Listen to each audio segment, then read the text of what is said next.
आप लोगों को क्रिकेट क्लास में स्वागत है। इस चैनल को सब्सक्राइब और लाइक करना ना भूलें और बेल आइकन का बटन दबा दें। आज आपको प्रतिलेखन संख्या 27 और 28 लिखाएंगे 80 की स्पीड में।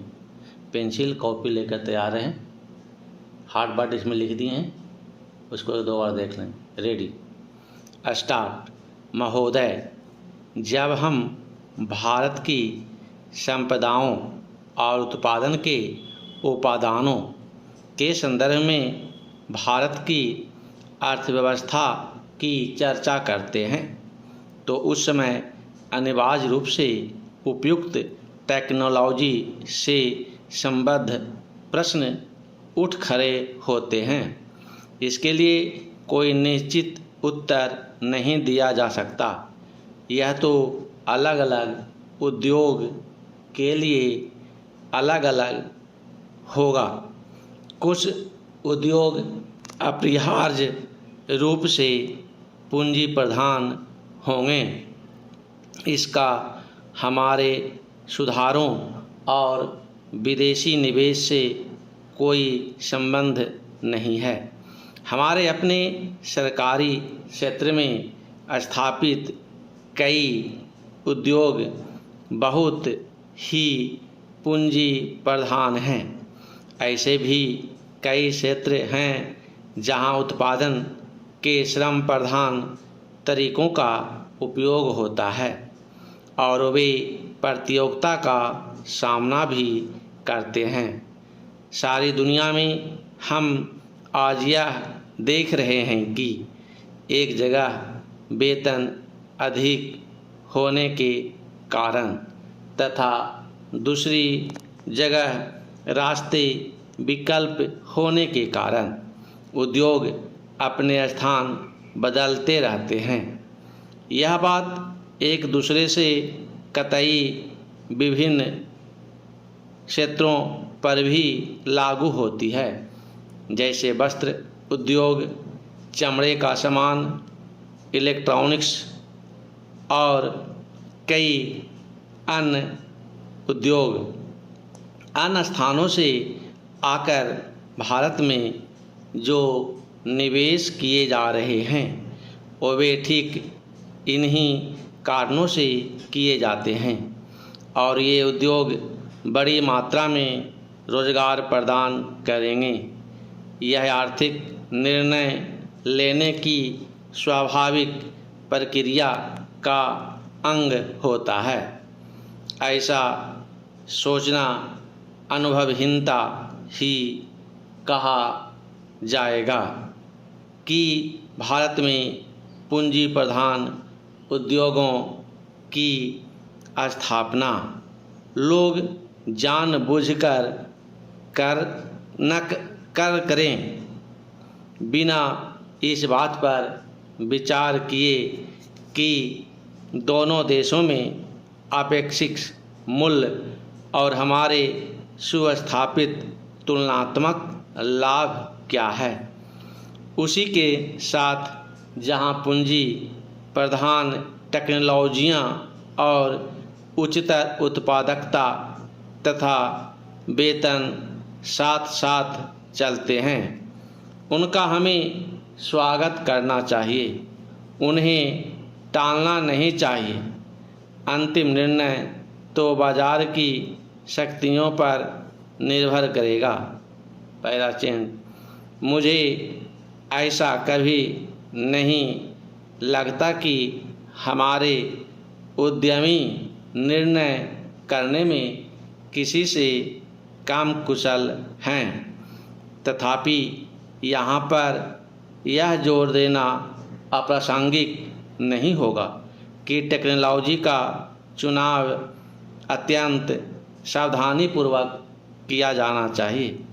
इस संदर्भ में विदेशी टेक्नोलॉजी का आयात करने वालों को देश में उपलब्ध टेक्नोलॉजियों की भी सावधानीपूर्वक जांच करनी चाहिए। समान रूप से टेक्नोलॉजी का विलयन और अंगीकरण उतना महत्वपूर्ण नहीं होता जितना टेक्नोलॉजी को तैयार करने में क्षमता पैदा करना हमारे पास क्षमताएं हैं और इस क्षेत्र में हमें अपनी संपदाओं का इष्टतम उपयोग करना चाहिए। वास्तव में तो अपने ही देश में विकास और अनुसंधान करने का स्थान और कुछ नहीं ले सकता। तभी हम प्रतियोगिताओं का लाभ उठा सकते हैं, विशेषकर उस स्थिति में जब अन्यत्र टेक्नोलॉजी में विकास बड़ी तेज़ी से हो रहा है और उनके पुराने पड़ने की दर भी बहुत ही ज़्यादा है।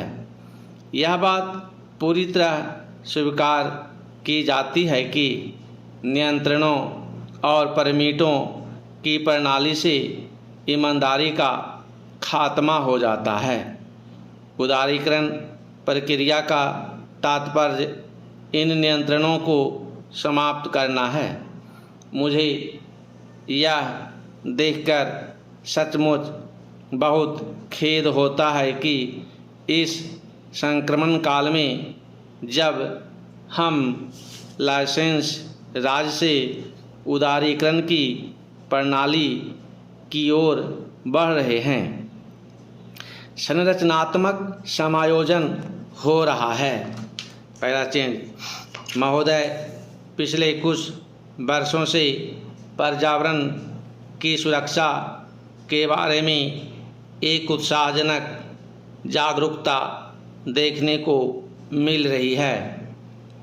जैसे जैसे हम अपने विकास का खाका बनाने लगे हैं और वैसे वैसे यह बात अनुभव की जाने लगी है कि वह अपने बूते पर खड़ा रह सके और पर्यावरण की दृष्टि से भी उपयुक्त हो।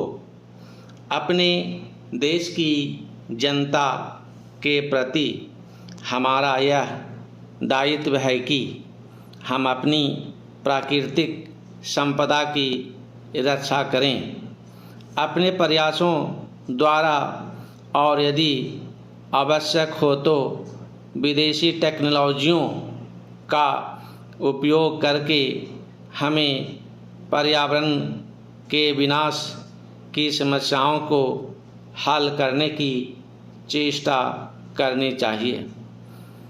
असल में तो मैं यहाँ बताना चाहूँगा कि भारत इस दिशा में पीछे नहीं है, क्योंकि उन्होंने अब तक जिन टेक्नोलॉजियों का प्रयोग किया है वो भी विनाशकारी रहीं और उन्हें तुरंत छोड़ देने की आवश्यकता है और वे भी नई टेक्नोलॉजियों की खोज कर रहे हैं।